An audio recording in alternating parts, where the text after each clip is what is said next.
Can we appreciate how aesthetic, classy, and clean this is? Okay, so this is the Happy Skin X March Define Plus Refined Precision 8-piece brush collection. And as someone who generally loves makeup tools, I was actually very excited to test this out. And you guys, if you know me, you know I'm such a big fan of March. Like, whenever I see her at events, I'm literally so gagged because she's one of the creators I really look up to. And you guys, she is so pretty. But also, just because I love March doesn't mean I'm automatically going to say everything is perfect. This is going to be an honest review because at the end of the day, brushes either perform well or they don't. Period. First, let's quickly go through the brushes because I actually like how intentional the shapes are. Okay, so this one is the tapered concealer brush and it has that flat finger shape for precise concealer placement. Up next, you guys, so this is the soft focus finishing powder brush, which is more tapered and fluffy for powders. Okay, so this giant one is the dual definition base brush and probably the brush I was most excited for because of the flat angle top. Next, this one is the sculpting bronzer brush designed for cream bronzer and contour. And lastly, the defined brush for powders and blush and highlight. So guys, enough of talking, let's finally put this on the face. Okay, so now for foundation, I'm gonna use the Happy Skin Seamless Perfecting Liquid Foundation and I'm going in with the dual definition base brush. And you guys, immediately I understand why people keep talking about this brush.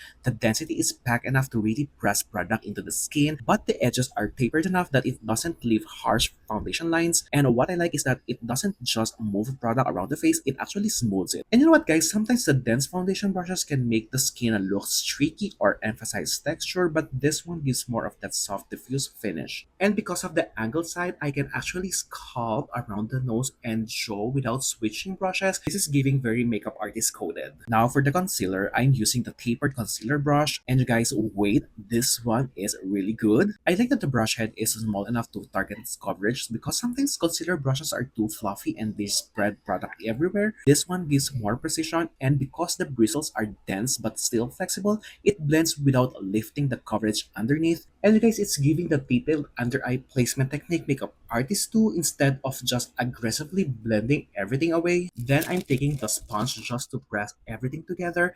And you guys, the sponge is actually softer than I expected. And I like the flat side because it doesn't absorb too much product. And I like the flat side because it really pressed foundation seamlessly into my skin. And you guys, the tip is also nice around the under eyes and nose. Personally, I still think that the foundation brush is the star, but the sponge works really well for melting everything together. For cream blusher, guys, I'm using the refined angle blush brush.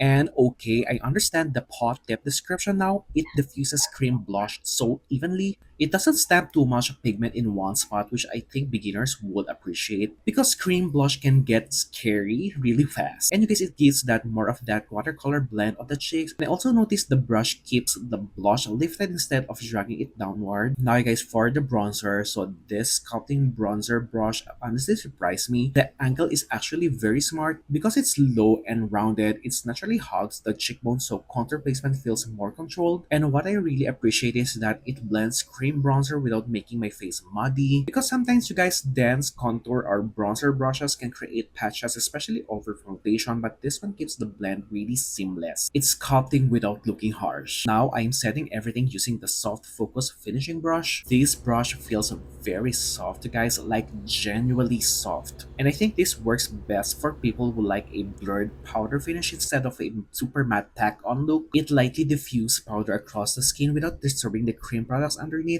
I also like using the tip around the under eyes because it gives control setting instead of dumping powder everywhere. Now for powder blush and highlight, I'm using the Define Blush brush. This one is fluffier compared to the cream blush brush, so the finish looks softer and more airbrush. It spreads powder blush really evenly and it doesn't grab too much pigment immediately. So if you're someone who accidentally over blushes, this brush actually helps diffuse product better. And guys, for highlight, it gives that soft glow instead of one harsh stripe. And lastly, I'm using the Velvet Puff to set around the under eyes and the side of the nose. I actually like the pointed shape because it reaches small areas properly, and the puff feels smooth enough that it presses powder nicely without disturbing my makeup. And you guys, this is the final look. Okay, my final thoughts. Do I think every single brush here is necessary for everyone?